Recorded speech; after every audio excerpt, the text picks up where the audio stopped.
প্রধান উপদেষ্টার আশ্বাসে ৮ দফা দাবিতে সংখ্যালঘু অধিকার আন্দোলনের চলমান কর্মসূচি ৩ দিনের জন্য স্থগিত করা হয়েছে।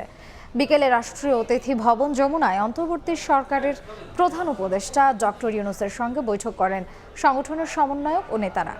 পরে বের হয়ে তারা জানান, প্রধান উপদেষ্টার কাছে তাদের ৮ দফা দাবি এবং সম্প্রতি ঘটে যাওয়া নাশকতার ঘটনাগুলোও তুলে ধরা হয়েছে। আপাতত কোনো কর্মসূচি নেই। আমাদের উনি যে আশ্বাস দিয়েছেন, যদি সেই আমরা ঠিকমতো সেটা পূরণ না হয় তাহলে আমরা পরে বিবেচনা করব, ওনার সঙ্গে আলোচনা করব। আশ্বস্ত করেছেন যে আপনারা যার যার ধর্ম পালন করেন, কোনো ধরনের অসুবিধা হবে না এবং সামাজিক, রাজনৈতিক, অর্থনৈতিকভাবেও আপনাদের মধ্যে যে বৈষম্য সৃষ্টি হয়েছে, এই ধরনের বৈষম্য উনি কোনোভাবেই এটাকে সহ্য করবে না।